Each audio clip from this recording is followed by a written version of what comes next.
Hi guys, thumbnail చూశారు కదా. Allu Arjun political entry. BJP leaders అయితే అల్లు అర్జున్కి ఫుల్ సపోర్ట్ ఇస్తున్నారు భయ్య. సంధ్యా థియేటర్లో జరిగినటువంటి యాక్సిడెంట్ని తెలంగాణ పాలిటిక్స్ బాగా యూస్ చేసుకుంటుంది. తెలంగాణలో కేటీఆర్ గారు అల్లు అర్జున్ బాగా యూస్ చేసుకుంటున్నారు.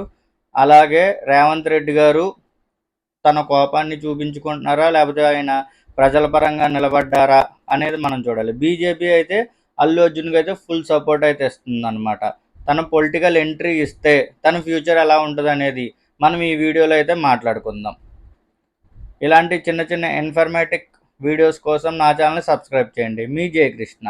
సంధ్యా థియేటర్ పుష్ప 2 స్టాంపేడ్ విషయంలో అయితే లోకల్ పార్టీస్, అలాగే నేషనల్ పార్టీస్, అలాగే పక్క స్టేట్ పార్టీస్ కూడా అల్లు అర్జున్కి అయితే ఫుల్ సపోర్ట్ అయితే చేస్తున్నారు భయ్య. అల్లు అర్జున్ పొలిటికల్ ఎంట్రీ ఉండబోతుందా, ఉండాలా వద్దా అనే దాని గురించి మనం అయితే డిస్కస్ చేసుకుందాం. ఇప్పుడు ఒక కొత్త పార్టీ పెట్టాలంటే చాలా మనీ కావాలి, చాలా ఫండింగ్ కావాలి. ఇప్పుడు అల్లు అర్జున్కి ఏదైనా ఒక పార్టీలోకి ఎంట్రీ ఇవ్వడం చాలా ఈజీ. ఎందుకంటే బీఆర్ఎస్ పార్టీ కూడా, అంటే మన బీజేపీ పార్టీ కూడా అల్లు అర్జున్కి అయితే ఫుల్ సపోర్ట్ ఇస్తుంది అనమాట. అలాగే టీఆర్ఎస్ ఆల్రెడీ మొన్న కేటీఆర్ గారు కూడా అన్నారనమాట, మా పార్టీలోకి రా, నిన్ను డిప్యూటీ సీఎం చేస్తామన్నట్టు మాట్లాడారు. అలాగే వైసీపీ పార్టీ కూడా అల్లు అర్జున్ గారు లాస్ట్ ఇయర్ ఎలక్షన్ క్యాంపెయినింగ్కి అయితే వైసీపీకి వెళ్ళారనమాట వాళ్ళ ఫ్రెండ్ తరపున. సో అల్లు అర్జున్ గారు ఇంటర్నేషనల్ పరంగా చూసుకుంటారు, కానీ నేషనల్ లోకల్ పార్టీస్కి అయితే దూరరు.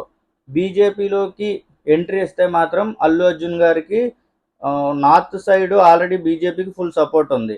అలాగే కేరళ లాంటి లోకల్ సైడ్ పార్టీస్లో బీజేపీకి పట్టు తక్కువ.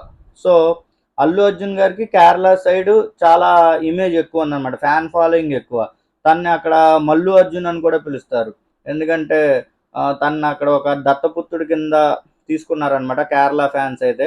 సో బీజేపీ వాళ్ళు అల్లు అర్జున్ని అక్కడ ఏమైనా యూస్ చేసుకుంటారా, పార్టీలోకి ఎంట్రీ ఇస్తే మాత్రం అల్లు అర్జున్కి అక్కడ పవర్ ఎక్కువ కాబట్టి అల్లు అర్జున్ అక్కడ యూస్ చేసి ఆ కేరళ సైడ్ బీజేపీ ఏమైనా పట్టు సాధిద్దామని అనుకుంటుందా?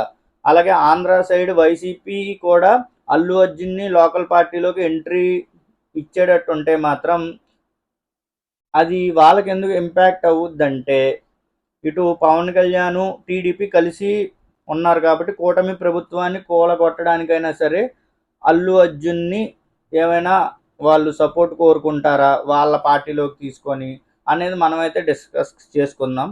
సో నేనైతే అనుకోవడం ఏంటంటే, అల్లు అర్జున్ గారు పార్టీలోకి వెళ్ళడం కన్నా తనకి ఇప్పుడే అలా వైకుంఠపురం, తర్వాత అలాగే పుష్ప 1, అలాగే ఇప్పుడు పుష్ప 2 సక్సెస్తో అయితే చాలా ఒక పీక్ స్టేజ్లో అయితే ఉన్నారు. అంటే చాలా ఒక హై రేంజ్కి వెళ్ళిపోయారు. ఆయన ఇంటర్నేషనల్ సినిమాస్లోకి వెళ్ళిపోయినంత ఒక ఇమేజ్ వస్తుందన్నమాట ఆయనకి.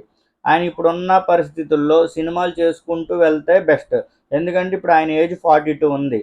వికీపీడియా లెక్క ప్రకారం ఇప్పుడు ఆయన బాడీ ఫిట్నెస్ కానీ ఏదైనా సరే కరెక్ట్గా మెయింటైన్ చేస్తున్నారు. ఒకవేళ పాలిటిక్స్లోకి వెళ్తే మాత్రం బాడీ కూడా కొద్దిగా వీక్ అవుద్ది. అలాగే సినిమాలు కూడా చేయడం కుదరదు అనమాట. అంటే రెండు, ఇటు పాలిటిక్స్ ఇటు సినిమాస్ రెండింటి మీద ఉన్నామంటే అది అవ్వదు. ఎందుకంటే పాలిటిక్స్ అనేది ఫుల్ టైం జాబ్ అనమాట.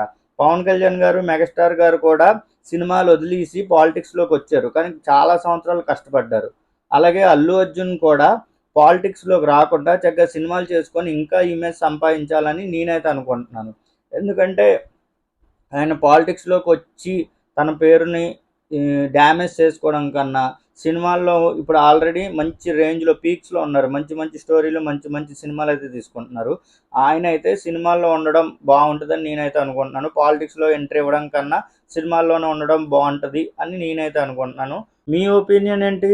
అల్లు అర్జున్ గారు పాలిటిక్స్లోకి వెళ్ళాలా? కామెంట్ చేయండి. ఇప్పుడు దాకా సబ్స్క్రైబ్ చేయని వాళ్ళు ఎవరైనా ఉంటే ప్లీజ్ సబ్స్క్రైబ్ మై ఛానల్.